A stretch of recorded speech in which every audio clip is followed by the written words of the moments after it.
I was always like you can do quite a lot with a tilty bucket. Like it's not going to put too much advantage to us. But now if I try and jump on one of our other machines that doesn't have a tilt repeater, I'm like, oh, like what way does this go? I'm trying to like spin it around just that little bit more and it just doesn't go. But you still get like the old school ones commenting my videos being like, not worth the money, or like I can do that with a normal bucket. I'm like, yeah, sure, you probably could do it with a normal bucket, but it's going to take you twice as long because you're going to have to level the ground out or put the machine to whatever. Do you know what I mean? You have to level the actual ground, whereas it's just like a turn of the bucket.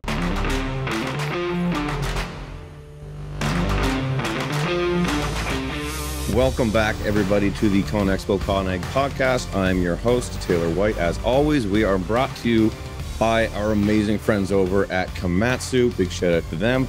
With me today, I have the awesome Amy, who is the Digger Girl on Instagram, somebody who I've been looking forward to talking to for a bit here now, seeing her videos all over the place, especially even on YouTube and on TikTok as well, too. So, Amy, thank you for being here today with us. Thank you very much for having me. Yeah, no, I was just saying before off camera that I know you're from Scotland, so I'm going to do my best to understand and keep up to you. Yeah, I'll do my best to slow it down for you guys too. It's all good. Tell me a little bit about yourself, Amy. I want to start kind of like at the beginning, like who is the Digger Girl? Who is Amy? How did you get into this? And yeah, let's start with that. Well, my name's Amy Underwood. I'm obviously a plant operator from Scotland. I work for my dad. We've got a family business, and I've worked for him now for about 12 years. It's just a very small business, just me, him, and two other people we have at the moment. We've got 6 machines, all different brands, from Hyundai, Kubota, Takeuchi, Kobelco, Tachi, got Scania trucks. So it's just very small. And when I left school, I wanted to be a mechanic, actually. That was what I wanted to do. I went round every garage in town, and unfortunately nobody would take me on. So I started working with my dad until I could get something else. He said, like, start working with me until something else comes up. And here I am 12 years later, still working for him. Bro, that's awesome. And then, go ahead, sorry. No, and I was going to say where the Digger Girl came into it. So in 2019, I just started posting digger pictures on a Digger Girl page, basically because none of my friends were interested there. My friends are like hairdressers, beauticians, nurses, school teachers. Like none of them are into what I'm into. So they weren't on my personal page. It wasn't getting any like interaction or stuff. So I was like, I'll just start up digger stuff for digger people. And then it kind of just went from there. I didn't mean it for it to happen, but it just happened. Well, it's pretty unconventional, I guess, for like, you know, even like seeing girls in the industry and running excavators. And if you were like a young girl, like, I want to run an excavator when I'm older, like that's not something that you genuinely hear all the time, although it is something we need to be hearing more of. The fact is that it's just not, like you said, most of your friends are like doing, you know, like beauticians or nurses or something like that. Where did that love for, and by the way, I share the exact same love of like working with family. When I took over my family business, I don't expect you to know anything about my story, but like, you know, family business as well, grew up working within it. You know, we had, when I took over, about 4 guys. We're 26 now, and working with family is awesome. So I can share that kind of same love as well too. Was it always like that? Like when you were, like when I say that, like what were you always wanting to work in the family business or be a digger driver? I don't think it was something me or my dad had ever thought of. I'd always been a petrol head, so I was always in about like quads, motorbikes when I was younger, always out in the garage with my dad, like going in the run with the fast track with what we had at the time, like always in amongst stuff like that. But I guess dad never thought like his daughter would want to like run excavators really. Again, because it wasn't really known. There was no one else, no other female in Scotland that I knew of who ran excavators. There's plenty of truck drivers, but no excavator drivers. That's wild to be able to say that. That's pretty cool. There is now. I must admit, there's probably about 6 or 7 that I know of now, which is really good to see. But at the time when I first started, I didn't know any other ones. That's crazy. So do you want to be like, what is the ultimate goal then for you? Like, is it like I work for, you know, the family business and I want to run a digger and be super, super good at that? Or like, I want to take over the family business and work within that and grow it? I don't honestly know what's going to happen. I always still say I work for my dad. That's where my base is always going to be, going back there. I love nothing more than working on a machine in the hillside in the middle of nowhere. and getting stuff done. But my dad's always wanted me to do more than just work for him, because he can see some of the rubbish that we have to put up with. And I guess, like any dad, he's just wanted to see me do more for myself. But I don't know. I honestly don't know what the next steps are going to be. He always says, his saying is, I'm going from the cab to the coffin. And he's got a good few years left of him yet, so I don't have to make any decisions anytime soon. Well, that's the good thing, is you can kind of take your time and take it as it is, right? And I love that, because I have a 2.5-year-old daughter as well too, and like my ultimate goal is to her like find a love within the industry and be actually to look up to girls like you and be like, hey, like that's awesome, like I want to do that, and I think that's great. And part of doing that is you're showing your journey on social media. What sparked your interest to be like, okay, like, I mean, because first of all, you stepped out of your boundary zone. You're like, okay, like I wanted to do this. Okay, now I'm going to be a digger driver, a female digger driver. And then also, okay, now I think that I'm going to show this online. Like, what sparked your interest to be like, hey, I should put this on Instagram, if that's where you started? Yeah, I didn't mean to start it. I just wanted to show my pictures of me at work. Didn't think anything of it. I came across another guy, Connor the digger driver. You probably came across him on Instagram. I came across Connor? his page randomly. Yeah, He's good. Oh, I love Connor. He's a good lad. yeah, he's so funny. So I actually, Yeah. he always wants credit. So let's give him a bit of credit. Why I started my page was because I came across his page. So there we go. There you go, Connor. So yeah, I started my page because I seen him, and then just started uploading my own pictures and videos. And then within a year, I had 10,000 followers, and then it's just kind of went a bit mental since then. Yeah. I mean, you've like added so many followers across so many different platforms. And I think that what I like about social media as well, too, is it's the people that you get to meet along the journey. I mean, like you were saying, like Connor the digger driver, and like getting in touch and being able to talk to these other people or other females that are digger drivers, like that is so cool. Have you built up some kind of like relationships with people over the internet that have just been like, okay, like I wouldn't have had this if I didn't get to share my journey doing this? Absolutely. Like I've met so many amazing people, like worldwide. I got really shocked when I came over to Con Expo and at the start of the year there, because I didn't think I'd have like a following over there as such, because obviously I'm just from Scotland, it's pretty small. But the amount of people who were coming up to me and say that they watched me on YouTube and stuff was like really overwhelming. I was like, this is just mental. And people that are like just so nice and want to know your journey and like genuinely bothered about you, which is really, really nice. And then it's just pretty crazy. Then the girl thing, there's been so many girls we've actually formed more for the trucking side. It's called Girl Torque. There's like 80 odd girls now part of it across the UK who are truck drivers, which is really good, getting more people together and more girls together. You also find you have so much more in common with them and something to talk about as well, which is nice. Social media as a business, though, is so cool too. Like, I mean, not only now, like it starts out, and I kind of share the same story. It was like I just started out posting what I was doing here at work, and then all of a sudden I was like, okay, well, you're getting some traction from it. Okay, well, that's pretty neat. But then it kind of becomes its whole own thing, right? I mean, like now there's so many moving parts to social media on my end. You have YouTube, and then you have, brand partnerships, and then you have this, and then you have that, and then you have to schedule this, and then it's Saturday morning and you wake up and like, I was supposed to post this, and then swipe up and add this link and do that. Like, what's the business side of it? Like, are you enjoying that part of it? Or is that something that's like, I know I asked earlier about, you want to go into the family business, but like you're doing your own business right now, and like I'm sure you're uber successful at it, and you can like continue to do that. Yeah, I just I just see the whole, so like, it's because I guess it's happened so quick and it's something I never had planned for it to happen. It's just in the last year it's kind of really took off. So I kind of just still taking every day as it comes. I always say like next year there might be someone else, like just got to concentrate what I can just now. Like I'm very like that with things. I don't believe anything's going to happen until the day it's happening. I don't look forward to the future or anything, because I never like to let myself down or anybody else down. But I've got an agent, Dan, who obviously you've been in touch with, who helps me so much to do with all my business stuff. Because not only do I work for my dad, I run the Digger Girl Limited, but I'm also a mum to 2 kids, a single mum to 2 kids. So it's pretty hard going. They're 5 and 7. So they don't fully understand they don't fully understand it. My 7-year-old, she does a little bit. but they've got their friends watching me on YouTube, and my boy wants to be a YouTuber now when he's older. Um, but it does get tough, so I'm glad I've got someone there on hand to help me when I need a little bit more help. As you say, like forgetting times to post and stuff like that is so relatable. Yeah. Yeah.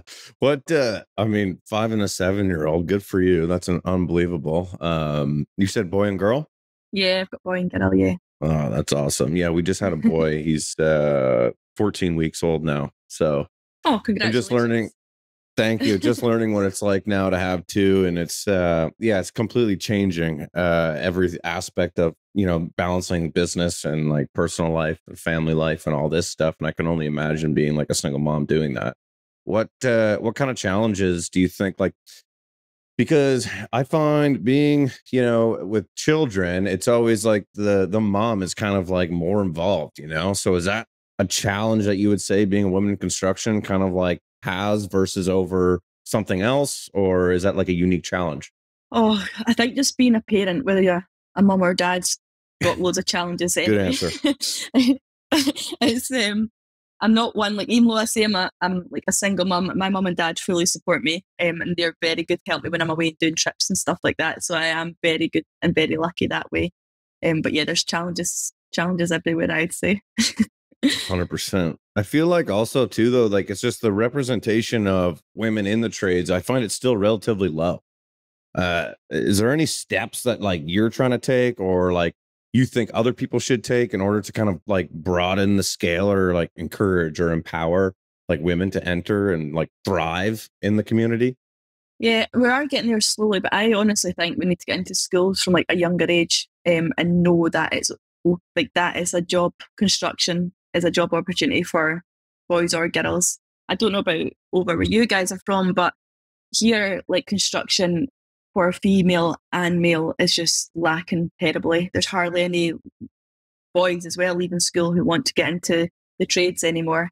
So it's about pushing like females and males as a whole.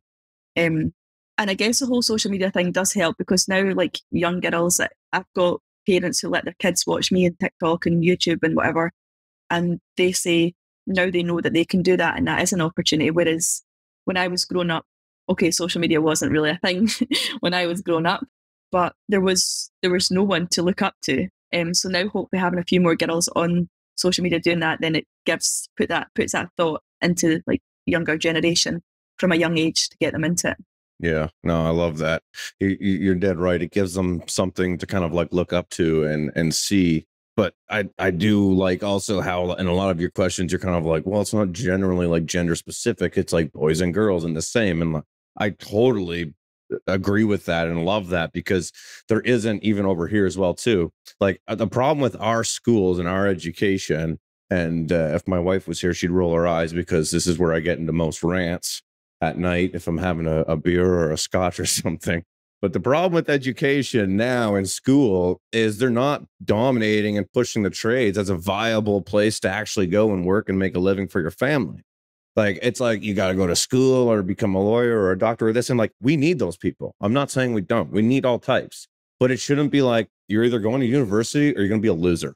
And it's like, no, like those aren't two ways of looking at it. So what we do here, we do a co-op program. So the local high school, they give us, normally like 2 or 3 students each semester from grades 11 to 12. And we bring them in and they get to work with us. We put them on machinery. They get to work in the shop. They get to go out on site. They get to see all aspects of the trade to figure out like, hey, this is what I want. This is what I not want. And then when you tell them, it's like, yeah, like in like 3-4 years, you can be making $100,000 a year, guys. And it's like, whoa, what? Like, there's no way I can do that. It's like, yeah, no, it is great. So like, I love that you touched on the training because I'm all for that. The education model, I think, is totally messed up. Yeah, absolutely. It's always kind of been that way as well. Here it's like university, you got to do this, but they don't realize like if they don't have like construction workers in like 10 years time, that like the prices of everything, the prices of ground workers, builders, it's all going to go up, which means the prices of houses, etc., are going to go up even more. Like it's just going to get into a right sticky situation. I do some work with CITB, who's a training school over here, training body. So we're trying together to try and get more people through apprenticeships and stuff like that. But That's again, what it it's going takes. from a young age. Absolutely. I like the idea what you guys do though is getting them in, and because somebody might come in and they might not want to, they might try a joiner and then not want to be it and then throw all trades in the bin instead of trying something else like being a equipment operator or a bricklayer or something else. There's so many different options. Yeah, 100%. And I think the best thing too is like putting them with the right company too. I mean, like, don't put them with a company that, you know, has no ladder per se where you could start here and end up here, or like you got to show them that it is fun. Like my biggest thing is like I eat, sleep, and breathe blue collar. I was raised blue collar. I am blue collar. My family eats because blue collar. My family's after that will eat because blue collar. I love it.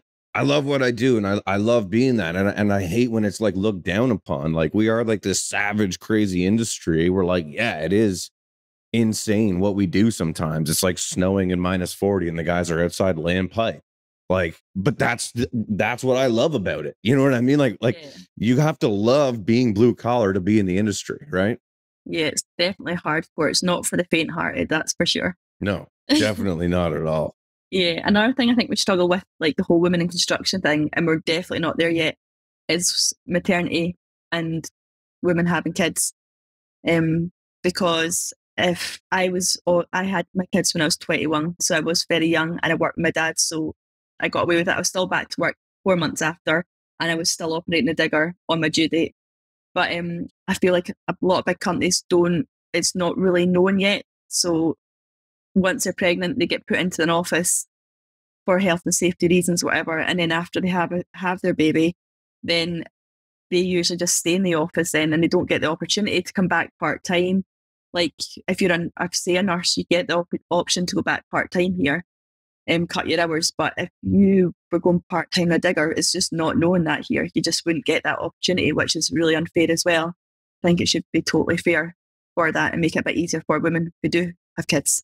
Yeah, no, I totally agree. You're right. And like you can speak from experience on that. And that's what I was saying earlier with like, it's got to be more difficult being in women construction because being like a dad, like I did nothing the whole pregnancy thing, you know, it was like bang, boom, you know, whatever. And then the wife, you know, she deals with the the best way I could say it is bang, boom, bang, boom. And then the next 9 months of her life is just, you know, like taking care of the kid, and then the baby's born, and then she like breastfed. So there's nothing that I could do other than when Kenny starts crying, just pass it off to her. So like there's this such thing. Like you're right. Like, so what's the resolution to that? Like how do we fix that then? Like what's the I don't know. Like I want to know as a business owner as well too, because I want to attract women to come and run machinery as well too. But you're right. Like being away for a year and a half, or it's 18 months here, I think we get for maternity leave. Nice. So like, yeah, what's the workaround on that? It's really difficult because I can see it as both sides. I can see it if my dad's employed. I can see why it would put employers off employing a woman, because if my dad was going to employ a girl who's going to be having kids in the next 2 years, it would put a thought into your mind being like, she's going to be off for a year to have a kid, and that's going to be me, a man down, and having to pay maternity for a year. Like it is a big, but I guess that's where maybe the government come in and step in and be like, we need to do something more here to help get women into construction. And then going back, it would be really nice for girls to be offered part-time work on equipment, like work 3 days a week or 2 days a week, whatever they've got to do, work round. I don't know what you're like, where you guys are from, but here it's all or nothing. You don't get like part-time construction workers. No, it's the same here. Yeah. There's no such thing as hey, No. I'm gonna work like two times. Maybe a truck driver, but machinery operating, like if they're not moving, I'm not making money. So or they're not making money. So it's time to keep moving. But that's yeah, going to be a huge thought process, I think, when employers are looking to employ a woman, is if they're going to have kids. So what advice then would you give to like young women, you know, young Susie is at home right now listening to this podcast, and she's like, this is what I want to do, and I'm listening. Like, what would you give it for advice to be like, get into, this is how you get in the construction industry, this is what I would recommend, kind of how to do it? Even if it was a girl or a guy, anyone, I would just tell them if there's something they really want to do, then absolutely go for it. Because I feel like if you've got that much determination and dreams and goals for doing something, you're going to do it no matter what. But the construction game is a tough industry, and it's not all. That's another thing you got to kind of get out there as well. Like maybe I try to make it look like really real on social media. So I'll show the good days, the bad days, when I'm covered in mud, when I'm whatever, when I'm at a show, Cleaning the tracks out. I'll show everything. Yeah, but it's not all glam. It's not all sitting in a nice brand new 50-ton Hyundai getting pictures taken. Like you've got to get your hands dirty and get tucked in about it, which is not easy. You've got to be working in rain, hail, snow. But I love it. It's like such a good lifestyle. Meet so many amazing people. I just love being outside and getting stuck in about work. But yeah, I just think if you're going to go for it, then you definitely should. Yeah, no, I love it. It's like what I was saying before, like the love for blue collar. It's gotta be there. You gotta love it. And it's just the ultimate kind of place to work within. Now, I want to ask you more about too, like what I'm interested in as well too, is when I see your videos and everything like that. So, what kind of tilt rotator do you run? What kind of excavator do you run? I like talking about that sort of stuff because I mean, I own a construction company as well too. I love machinery talk. You're nice. Well, as I said, we've got like 5 different brands of machine, but my kind of daily one, the one I've made the Digger Girl one, just kind of without my dad knowing, was a Kubota. I run a KX 84, 88-4. I had the 85-5 in demo for a month there, so I'm getting confused, but it's 80-4, and I've got a rototilt on it as well. That's awesome. What kind of tilt rotator? A rototilt. Oh, nice. Rototilt. That's what we have too. I have an R6. I have an R6 and an R4 on a 325 and a 315 cat. They're awesome. Oh, nice. Yeah, mine's an R3 on the 8-ton. Oh, sick. They're really good. That's a great size. It really is. And the backup with Rototilt are amazing. They're such an amazing team as well. Yeah, Rototilt's been nothing but supportive. Yeah, I actually met the Rototilt ones over the North American ones when I was over at Con Expo. They made me feel really, really welcome. Were you at Con Expo this year? Yeah, I was. Oh, shit. I didn't even know that. Yeah, well, 2026, you got to go next. So we'll do a live podcast there. I would love that. I definitely going to be back. Yeah, it was a lot of fun. So what kind of attachments do you have? I'm not done. I like talking about the tilt rotators and the machinery. What kind of attachments do you have? Like grade beam, sorting grapple, trenching bucket? Honestly, I'm getting a grading beam. We've only got the buckets just now, but the kind of work we do, we don't really need too much. I mean, if we did, I'd be sitting kind of doing nothing most of the time. We've got like shears and all the different attachments for all the different machines. We get used quite a lot. But for the rototilt, we just kind of have the buckets just now, which is good. As I say, for the kind of work we're doing, it's not too bad. We've got our biggest machine is our Hyundai, is our 14-ton Hyundai. That's a nice machine as well. Did you start on an excavator and then get a rototilt, or did you start on a machine with a tilt rotator? No, so I've always been used to like a tilty bucket. Do you know what that is? Yeah. So we have tilty buckets and all our machines. So I've always been used to like the one finger. So it was just kind of getting used to my other one. So I honestly didn't find it too bad. Wow. I got it in. It'll be 2 years already. 2 years in November. I've had the rototilt. Is that right? Yeah, I think it is. You've only been running a rototilt for 2 years? Yeah, it'll be 2 years in November. I'm pretty sure I got it fitted. I think it was 2021. You got onto it pretty quick. Yeah, my dad, he's not really been on that machine since I got it fitted. He's actually on it tomorrow, and the bricklayers were joking before I left, being like, "Will your dad be all right in that tomorrow?" And I was like, "You'll probably come back to no walls." He's not going to hang awesome. of it. Yeah. Well, it was so difficult. Like for me, like I grew up, like we used to build armor stone walls and much like you, right? I've been doing this my whole life. And I remember I'm not saying like, I remember like I'm 28 years old, but we used to build retaining walls, rock walls, do all our work with just like a thumb and just a straight bucket. And then I remember when we called them swivel buckets, a tilty bucket. We bought that and it was just like, like this is the best thing since sliced bread. This is unbelievable. This is thing's been sent to us from the heavens. And then we figured out the tilt rotator and we got it. But I was like, it was like learning a whole new machine to me. I it was so difficult. So many different things were going on with it, and I don't get the joy of running it every day now. We have operators that are running it, but when I get onto it, like I love it. Like we even have the little grapple that you like when we like tear off. Like I can tear off individual sheets of tin when we demolish a barn or something. Like it's so cool. I love them. There's so much to do. Like, see, before I got the tilt rotator, I was always like you can do quite a lot with a tilty bucket. Like, it's not going to put too much advantage to us. But now, if I try and jump on one of our other machines that doesn't have a tilt rotator, I'm like, oh, like, what way does this go? I'm trying to like spin it around just that little bit more, and it just doesn't go. But you still get like the old school ones commenting my videos being like, not worth the money, or like, I can do that with a normal bucket. I'm like, yeah, sure, you probably could do it with a normal bucket, but it's going to take you twice as long because you're going to have to level the ground out or put the machine to whatever. Do you know what I mean? You have to level the actual ground, whereas it's just like a turn of the bucket, your fingers. Mhm. Some people just don't quite get it yet, but it does save so much time. Oh yeah, totally. Well, what kind of work are you doing mostly with it? Like grading work, ditching work?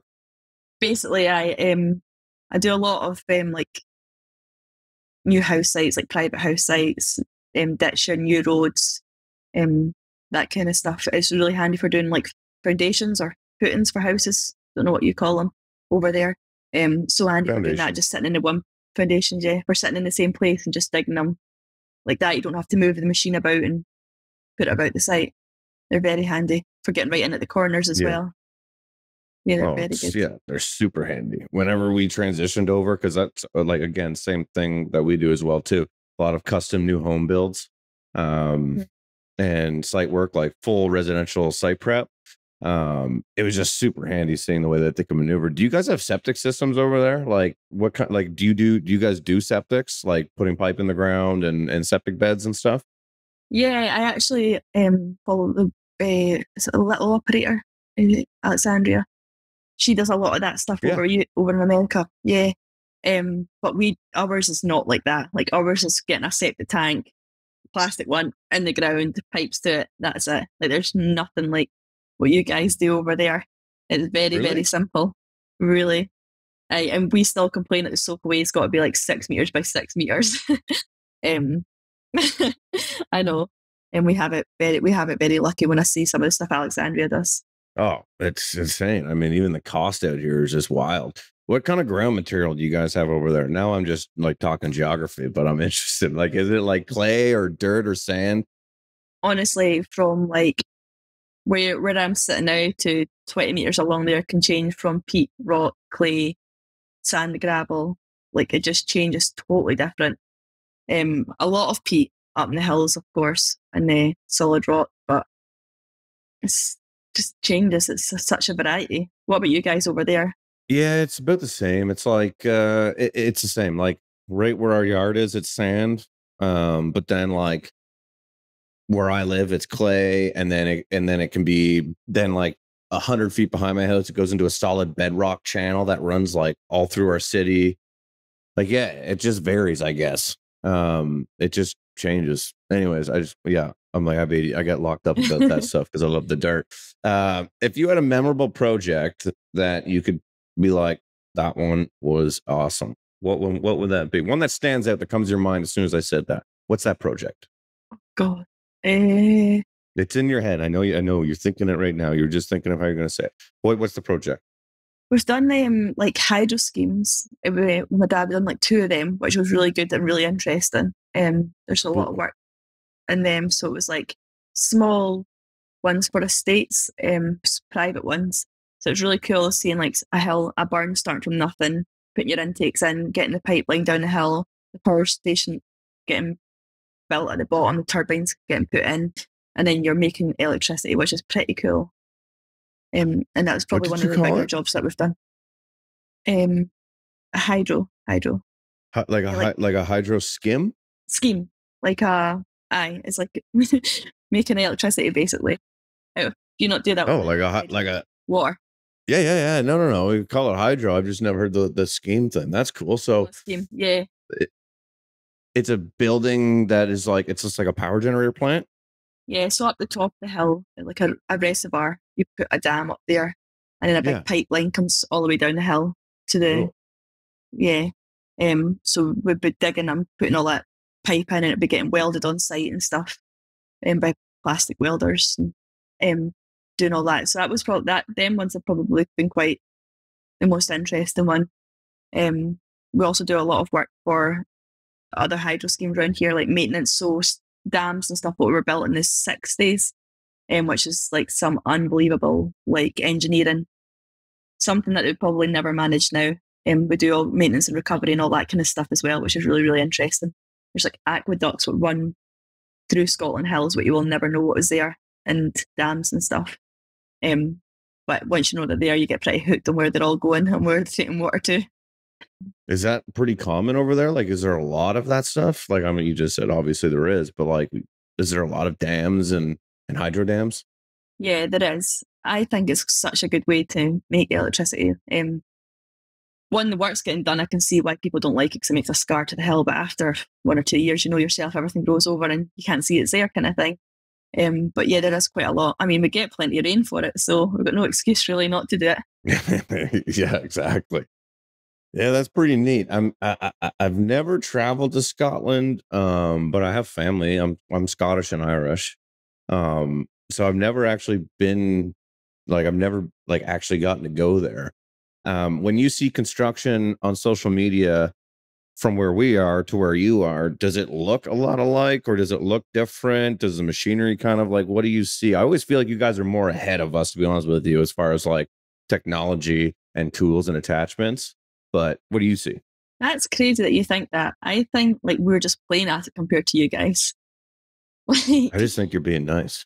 no, honestly, I feel like we've just got like, I mean, we're more ahead than Ireland, which is acceptable, but we're miles behind like Europe for the tilt rotators and stuff.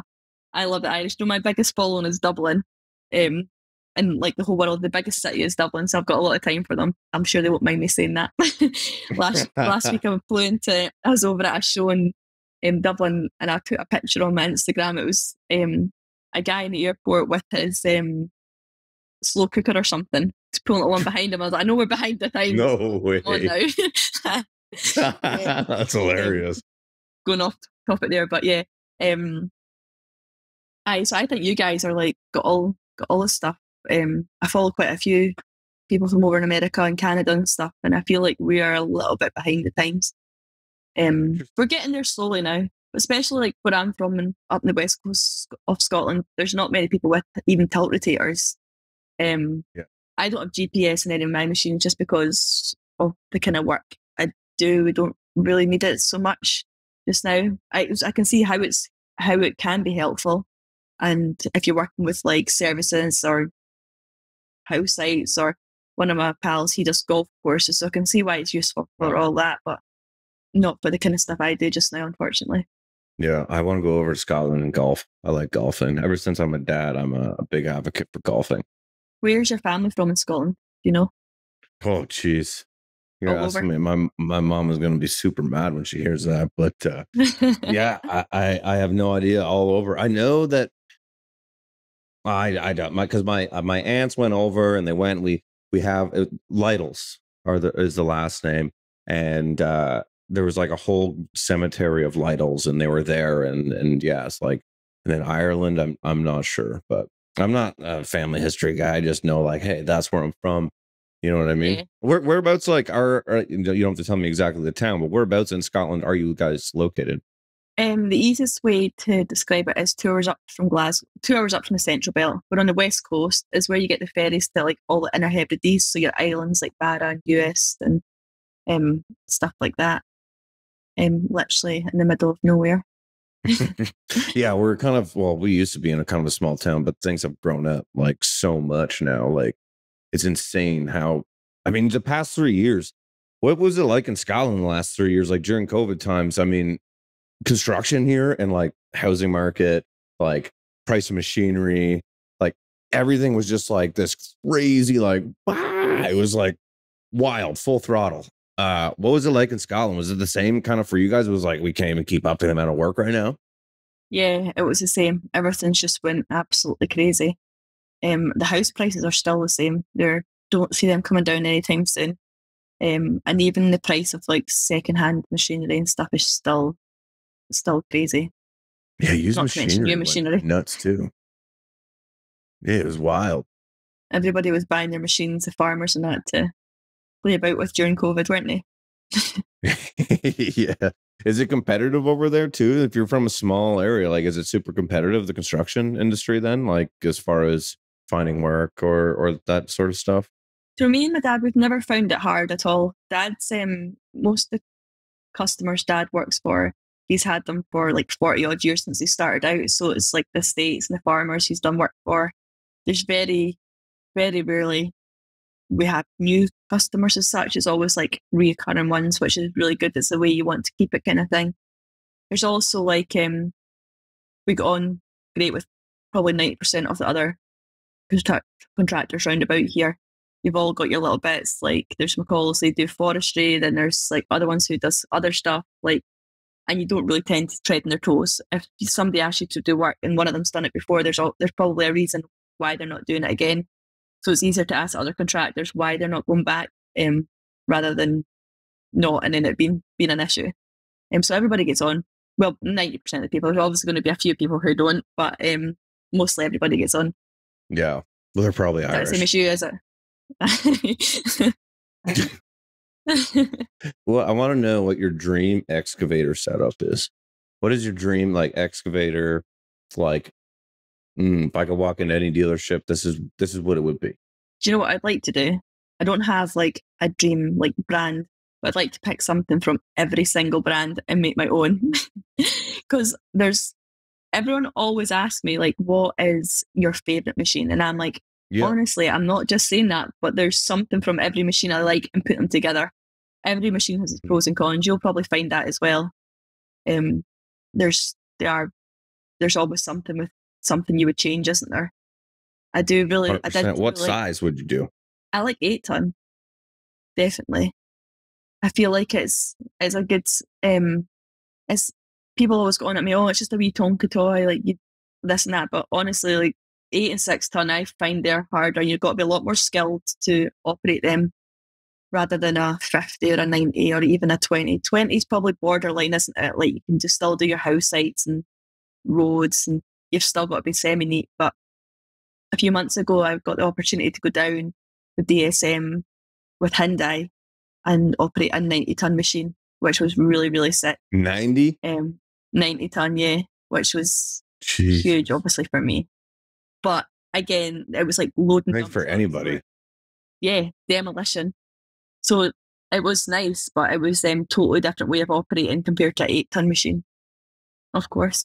I mean, you're right. Like operating an 8 or 9 ton takes way more skill than operating. Like we have a 36 ton. That's our biggest one we have, and like it's like I don't have any tilt bucket or anything on it. It's a straight production machine. If we got to go in and mass X, then we're send the 336, load the trucks, get as many trucks as we can on rental, get the material in, get the material out.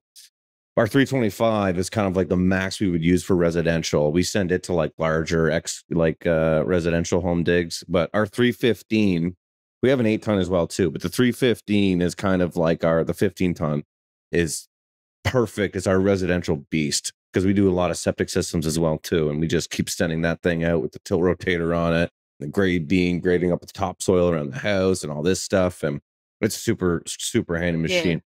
What is next for Amy? What is next for the digger girl, I guess? Well, maybe for both. What's next for Amy? And then what's next for the digger girl? I'm actually going away tomorrow. I'm actually going away, what time? I need to leave here at night in 6 hours. I'm going away down to London tomorrow to a rototilt day, actually, which will be pretty cool to try No out way. to try out their latest technology and stuff. So that's my next. And then I'm flying over to Sweden in the end of October to see their factory with rototilt too. Okay, so then you're going to Sweden, and then what? I'm just back from, I was over at Stein Expo with Hyundai, and what month are we on? August, I was over there with them, and I was over with Wacker Newson a couple of weeks ago as well. No, you're busy. Yeah, it's good though. I'm so like so lucky with like the likes of Hyundai and the different brand partnerships I've got. They all look after me, and it's good getting to go and try different bits of equipment. I'm getting a brand new 14-ton Hyundai and demo actually for a couple of weeks as well, which will be cool. Holy, that is awesome. Good for you for like creating this for yourself. That's so impressive. Like that's super inspiring. Like for me to even hear that, like that's it sounds like you're getting the eyes of the people that you want to get. Yeah, it's actually really funny. When I first started like doing the social media, I'd be taking a picture or doing a video, and my dad would be like to me, "Get that going away, like you've got work to do." And now I'm like, "Dad, we've got a 14-ton coming in demo." He's like, "Oh great, can we get?" And then he's like, "Can we get a cushion bucket?" And I'm like, "I'm sure we'll manage something." So he's like loving all the perks of it now. Yeah. It was the same over here. Was it I? Just Oh didn't yeah. get I it. mean, no, it's because I started YouTube first. And I started filming myself plowing snow at our storage facility. Like I just set up a GoPro on the backhoe and then just dad's like, "Hey, like this is embarrassing. My friends are asking me why you're filming yourself with a GoPro. Like this is so weird." And like you're just plowing snow. And then all of a sudden it was like 2 months later, I'm like, I got like 10,000 subscribers and like I can start getting paid. And he's like, "What?" And he's like, "That's cool." And then like, yeah, the brand started reaching out and he's like, "Okay, yeah, this is pretty neat. Like keep doing this." And then now it's just like he gets it now, but at first, like very hesitant at first. Yeah, it's actually funny you say that. I was on a site I was at today. One of the boys came up in a tipper truck, and he started spinning, and he was like to me, "Oh, I hope you don't have that in camera." And they're always winding me up about camera, but then they come up to me after being like, "Oh, can you send me that if you got that in camera?" I'm like, "Yeah, yeah." Y'all laugh at it, but you actually like it. Oh yeah, 100%. It's hard. Like so, like I said, like we have like 26 people here that work for us, and I have a full-time videographer now. Didn't always have that. That is definitely something that's a privilege now. I'm super fortunate that we get to have that. For the first 3 years, it was just me. But then now the videographer, and it's such a dynamic because some mornings some guys don't want a camera put right in their face, and me included. I'm like, dude, like, F off, dude. Like I gotta have a coffee first or 2 or 3 coffees first before I'm even like ready to rock here. So it does create it is kind of hard. And I always find too, like with social media, like one thing I know that you could probably relate to is like some days you're just like, man, I just don't know what I want to like create today. Like I feel like I've been making the same stuff. Like, how can I change it up? How can I keep it inspiring? Because like you got to stay interested in it too, right? Like you got to have fun making the stuff. Yeah, absolutely. I just never tend to post on Instagram when I'm can't be bothered. Basically, like it is difficult, and people probably don't appreciate it how difficult it is. And I find it more with YouTube because I do like a weekly with YouTube, so I'm filming Monday, Tuesday, Wednesday, Thursday, Friday. What I done, but see on You do Tuesday I don't have weekly? much on. Yeah, Do you edit? I have an editor, thankfully. Um, but it's still like you still got to download stuff from downloads. No, I'm not saying All it's that. easy yet. I'm not saying. No, no, no. I know it's But difficult. that's the most annoying bit is trying to get download this content from GoPro, isn't it? And all your different cameras. But it's not like what day was it? Tuesday. I just wasn't in the mood for filming at all, and I just messaged like Dan, my agent, and like, "Look, I cannot film today. Or just do something." I'm like, "Do you know how hard it is to pull yourself to even talk to people when you can't be bothered sometimes? Never mind to film yourself." And people, I don't think, will appreciate that until you do it yourself. Then you do realize how hard it actually is. Some days we just want to have a day off, and not from filming. Well, you're always on. Like that's Yeah, what I find something's hard is going wrong. yes. You're on a job and something's going wrong, and you need it. You need the machine up fixed, running. You've got shit to get done. Basically, you can't be having a camera on your face 24/7. But it's the joys of it all. Yeah, and that's something that like from like influencer to influencer that you talk about and it's just like, oh yeah, okay. And I'm sure there are people that are like, oh my God, I'd love to film myself and get brand deals and stuff like that. But at the end of the day, like some days, like you're right, like when it feels like work, I don't want to do it. Like that's why I like doing it in this first place, because I'm like, this doesn't feel like work. This is just something fun that I get to do. And like obviously it does turn into a business like we were talking about, but yeah, there's days where you're like, I don't want to do this. Like this is I'm not even in the mood for it. I just need to chill and not be on camera and not worry about it. Cause like even when like my favorite days, and you might be able to relate to this, my favorite days are when I know that we had enough content and my editor has enough content to keep going. And I have a day where I'm just like, I just get to sit in machine today. Like I just get to do something and not think about the filming or the posting. And I'm just like, Oh, it's like meditation almost. I'm just sitting there like, this is the best feeling ever. Yeah, that's absolutely right. When you know that everything's under control. I always look forward to like every second weekend on a Sunday when I have nothing on. I'm like, nothing, no cameras, no nothing, just do nothing. It's super good. I say that, but I'm still up at 8 o'clock in the morning making sure my YouTube's uploaded for 8 in the morning every Sunday. Yeah, seeing how it's performing. 8 out of 10. What the heck did I do wrong? This sucks. That's it. Okay, lastly, before we wrap it up, I want you to kind of like summarize, like, what would your key piece of advice or encouragement for someone who might not fit the traditional mold of construction to become into construction? And would you advise them to be like, hey, you should do social media with your construction as well too? Feel like you would have to love your job in construction first and feel confident in what you're doing before you start putting stuff on social media. Like, I wouldn't get into construction just to put it on social media, basically.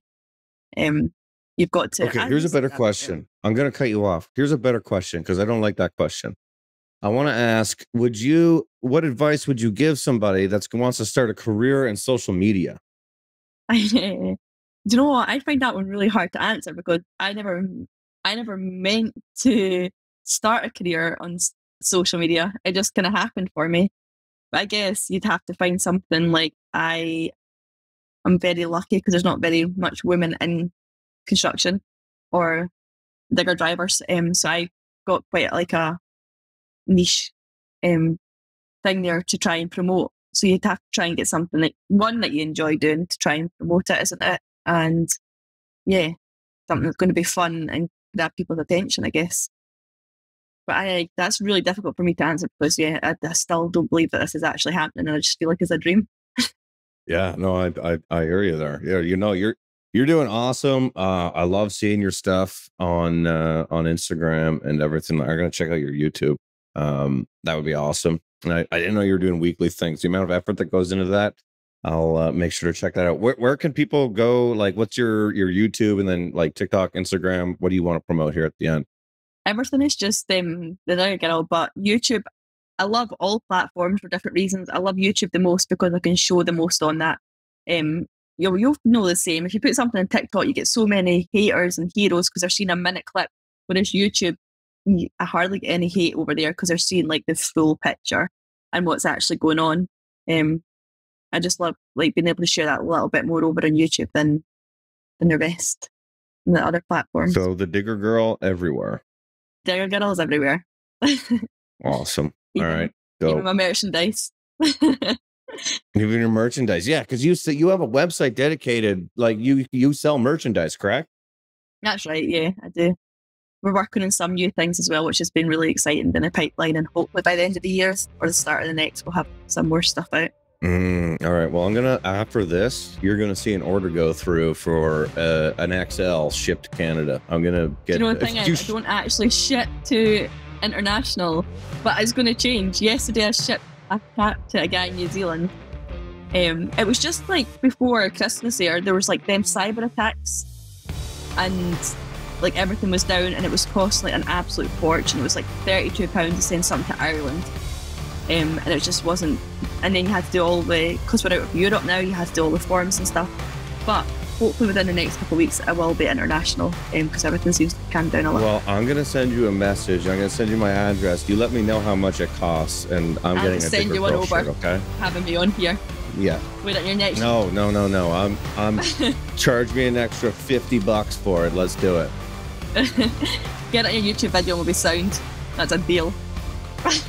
Amy, the digger girl, thank you for coming on the podcast. This is brought to you by our good friends over at Komatsu. Amy, thank you for coming on today. Thanks very much for having me. Thank you.